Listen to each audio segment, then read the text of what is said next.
اعوذ باللہ من الشیطان الرجیم بسم اللہ الرحمن الرحیم رب اشرح لی صدری ویسر لی امری واحلل عقدۃ من لسانی یفقہوا قولی رب یسر ولا تعسر وتمم بالخیر وبک نستعین۔ آج کا لیکچر نہایت مزیدار ہونے والا ہے، اس لیے کہ آج کے لیکچر میں آپ کے لیے قرآن مجید سے 3 ایسے صیغے لے کر آیا ہوں۔ دکھنے میں لفظ ایک ہی ہوگا لیکن ترجمے میں آپ کو اس لفظ کا ترجمہ کسی جگہ زمانہ ماضی میں مل رہا ہوگا، کسی جگہ زمانہ حال میں مل رہا ہوگا، کسی جگہ حکم کے انداز میں مل رہا ہوگا اور کسی جگہ منع کرنے کے انداز میں مل رہا ہوگا۔ تو مزید وقت لگائے چلتے ہیں اپنے پہلے صیغے پہلے لفظ کی طرف، اور یہ لفظ یا صیغہ ہے ارا۔ ارا قرآن مجید میں کم ضمیر کے ساتھ 4 مرتبہ استعمال ہوا ہے۔ ایک مرتبہ سورہ آل عمران آیت نمبر 152، دوسری مرتبہ سورہ ہود آیت نمبر 29، تیسری مرتبہ سورہ ہود آیت نمبر 84 اور چوتھی مرتبہ سورۃ الاحقاف آیت نمبر 23۔ تو 4 مرتبہ قرآن مجید میں ارا کا لفظ جو ہے یہ کم کے ساتھ استعمال ہوا ہے۔ ابھی جو ارا صیغہ ہے اس کے حوالے سے ہم بات کریں گے۔ را حمزہ یا اس کے حروف مادہ ہیں جی، باب فتح یفتح سے استعمال ہوتا ہے، تو نارمل ماضی مضارع اس کا بنتا ہے رعیا یرعیو، اور حمزہ کو ہم الف کے طور پہ بھی لکھ سکتے ہیں اس پہ حرکت ڈال کے، تو وہ میں نے آپ کو لکھ کے دکھایا ہے کہ رعیا یرعیو۔ تو ماضی میں جب ناقص کا قاعدہ اپلائی ہوگا تو رعیا جو ہے یہ رعا ہو جائے گا، کیونکہ ناقص کا قاعدہ آپ نے پڑھا ہوا ہے کہ حرف علت متحرک ہو ما قبل فتح ہو تو حرف علت کو الف میں تبدیل کر دیا جاتا ہے، واو کی صورت میں پورا الف لکھا جاتا ہے اور یا کی صورت میں الف مکسورہ لکھا جاتا ہے۔ اچھا، مضارع میں محموز العین کا ایک اسپیشل قاعدہ جو ہے وہ اپلائی ہوتا ہے، اور وہ یہ ہوتا ہے کہ حمزہ جو ہے اپنی حرکت ماقبل ساکن کو دے کر غائب ہو جاتا ہے، یعنی یرعیو سے یہ یرایو ہو جاتا ہے، اور پھر ناقص کا قاعدہ جب اپلائی ہوتا ہے یرایو پہ تو یہ یرا بن جاتا ہے۔ تو رعا یرا جو ہے جس کا مصدر رعین رؤین یا رؤیتن آتا ہے، اس کے معنی دیکھنا کے ہوتے ہیں۔ یہی مادہ جب باب فعال میں آتا ہے تو ماضی اس کا بنتا ہے جی ارعیا اور مضارع بنتا ہے یرعیو۔ اچھا، باب فعال میں جب یہ مادہ آتا ہے تو دونوں جگہ پہ یعنی ماضی میں بھی اور مضارع میں بھی حمزہ جو ہے اپنی حرکت ما قبل ساکن کو دے کر غائب ہو جاتا ہے، تو اس کا ماضی جو ہے وہ ارعیا بنتا ہے اور مضارع بنتا ہے یریو۔ پھر ناقص کے قواعد اپلائی کرنے کے بعد یہ بن جاتے ہیں جی ارا یری۔ ارا یری جس کا مصدر اراءن آتا ہے، اس کے معنی ہوتے ہیں دکھانا۔ تو را حمزہ یا حروف مادہ ہیں، با فتح یفتح میں استعمال ہو رہا ہے تو معنی دیکھنا کے ہیں، چاہے وہ آنکھ سے دیکھنا ہو، چاہے وہ خواب میں دیکھنا ہو، چاہے وہ عقل سے دیکھنا ہو یعنی سمجھنا ہو، اور اگر باب فعال میں یہ مادہ آتا ہے تو اس کے معنی دیکھنا نہیں بلکہ دکھانا کے ہوتے ہیں۔ تو صیغہ ہے جی ارا۔ اب ارا صیغہ جو ہے یہ باب فعال سے ماضی کا صیغہ ہے، واحد مذکر غائب کا صیغہ، جس کے معنی ہیں اس نے دکھایا، اور یہی ارا لفظ جو ہے یہ باب فتح یفتح سے فعل مضارع کا واحد متکلم کا صیغہ بھی بنتا ہے، یعنی رعا یرا ہے نا، تو یرا سے جب آپ گردان کرتے جائیں گے تو واحد متکلم کا صیغہ بنے گا ارا۔ تو ارا کے معنی ہوں گے میں دیکھتا ہوں یا میں دیکھوں گا یا میں دیکھ رہا ہوں، اور ارا اگر ماضی کا صیغہ استعمال ہو باب افعال سے تو اس وقت اس کے معنی ہوں گے اس نے دکھایا۔ تو دونوں کے معنی میں زمین آسمان کا فرق ہے، ذہن میں رکھیے گا۔ لفظ ایک ہی ہے ارا، لیکن اگر یہ باب افعال سے استعمال ہوا ہے واحد مذکر غائب کے صیغے کے طور پر فعل ماضی میں تو اس کے معنی ہے اس نے دکھایا، اور اگر یہی لفظ ارا آپ کو قرآن مجید میں نظر آتا ہے فعل مضارع کے طور پر واحد متکلم کے صیغے کے طور پر تو اس وقت اس کے معنی ہے میں دیکھتا ہوں۔ تو قرآن مجید میں ارا لفظ جو ہے یہ کم ضمیر کے ساتھ 4 مرتبہ استعمال ہوا ہے، جن میں پہلا مقام سورہ آل عمران کا آیت نمبر 152 ہے، اور ذرا اتنے حصے پہ غور کیجئے کہ وَأَسَيْتُم مِّن بَعْدِ مَا أَرَاكُم مَا تُحِبُّونَ۔ اب ذرا ترجمہ دیکھیے اس حصے کا، اور تم نے نافرمانی کی اس کے بعد کہ اس نے تمہیں وہ چیز دکھا دی جسے تم پسند کرتے تھے، تو اس نے تمہیں دکھا دیا یہ ترجمہ کیا جا رہا ہے، یعنی اس نے دکھا دیا۔ تو یہاں پر یہ فعل ماضی واحد مذکر غائب کا صیغہ استعمال ہوا ہے باب افعال سے، اور باقی جو 3 مقامات ہیں، 2 سورہ ہود کے اور 1 سورۃ الاحقاف کا، اس میں اراکم کے ساتھ ہی استعمال ہوا ہے، لیکن وہاں پر ارا جو ہے وہ فعل مضارع واحد متکلم کے صیغے کے طور پر استعمال ہوا ہے۔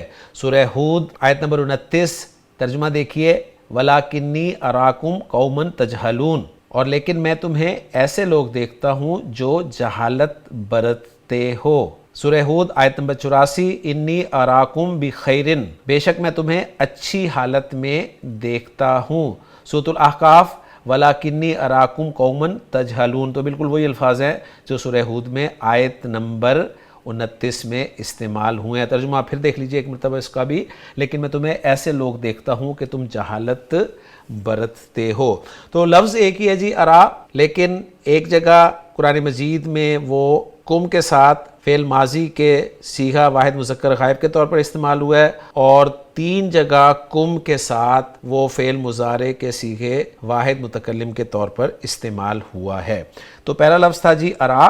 اب چلتے ہیں دوسرے لفظ کی طرف، اور دوسرا لفظ ہے جی قلنا۔ قلنا جو ہے قاف و لام حروف مادہ سے باب نون میں استعمال ہوتے ہوئے قولا یقولو اور تبدیلی کے بعد قالا یقولو قولن، جس کے معنی کہنا یا بولنا کے ہوتے ہیں۔ قالا یقولو سے جب ہم ماضی کی گردان کرتے ہیں اور معروف گردان یعنی ایکٹیو وائس میں گردان کرتے ہیں، تو قالا قالا، قالو قالت، قالتا، قولنا کا لفظ جو ہے وہ تبدیلی کے بعد قالنا، پھر قلنا اور پھر قلنا بن جاتا ہے۔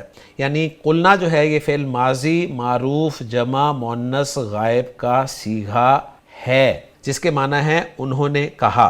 اور اگر ہم قالا یقولو سے فعل امر بنائیں تو فعل امر جمع مؤنث کا جو بنے گا وہ بنے گا جی تقلنا سے، اور تقلنا کیسے بنا؟ یہ تقولنا تھا جو کہ پھر تقولنا ہوا، پھر تقلنا ہوا، اور پھر تقلنا کو جب ہم نے مجزوم کیا تو تقلنا ہی رہا، کیونکہ نون نسوہ جو ہے یہ نہیں ڈراپ ہوتا، اور علامت مضارع ہٹائی تو یہ بن گیا قلنا۔ تو قلنا ایک فعل ماضی جمع مؤنث غائب کا صیغہ ہے، اور قلنا ایک فعل امر جمع مؤنث حاضر کا صیغہ بھی ہے۔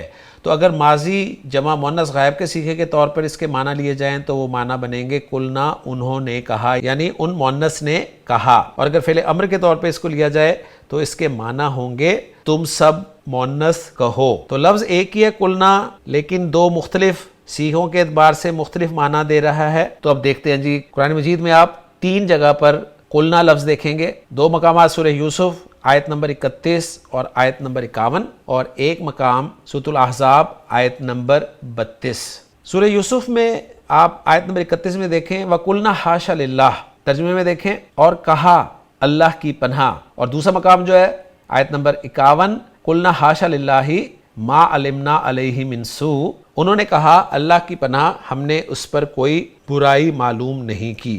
تو یہاں پر جو قلنا استعمال ہوا ہے یہ فعل ماضی جمع مؤنث غائب کے صیغے کے طور پر استعمال ہوا ہے، اور سورۃ الاحزاب میں آیت نمبر 32 میں جو قلنا استعمال ہوا ہے کہ وَقُلْنَا قَوْلًا مَعْرُوفًا، یہاں پر ترجمہ آپ دیکھیں تو آپ کو پتہ چل جائے گا، ترجمہ لکھا گیا ہے اور وہ بات کہو جو اچھی ہو، یعنی کہو اس کا ترجمہ کیا گیا ہے، یعنی تم سب مؤنث کہو۔ تو گویا یہاں فعل امر قلنا جو ہے یہ استعمال ہوا ہے۔ تو لفظ ایک ہی ہے قلنا، لیکن وہ قلنا لفظ جو ہے فعل ماضی معروف جمع مؤنث غائب کا صیغہ بھی ہے، اور وہی قلنا لفظ جو ہے وہ فعل امر جمع مؤنث حاضر کا صیغہ بھی ہے۔ اب ہم چلتے ہیں تیسرے صیغے کی طرف، اور وہ تیسرا صیغہ جو ہے یا تیسرا لفظ یا تیسرا فعل جو ہے وہ ہے تعاونوا۔ سورۃ المائدہ آیت نمبر 2 میں آپ 2 جگہ پر دیکھ رہے ہیں، ایک ہے جی وَتَعَاوَنُوا اور دوسرا ہے وَلَا تَعَاوَنُوا۔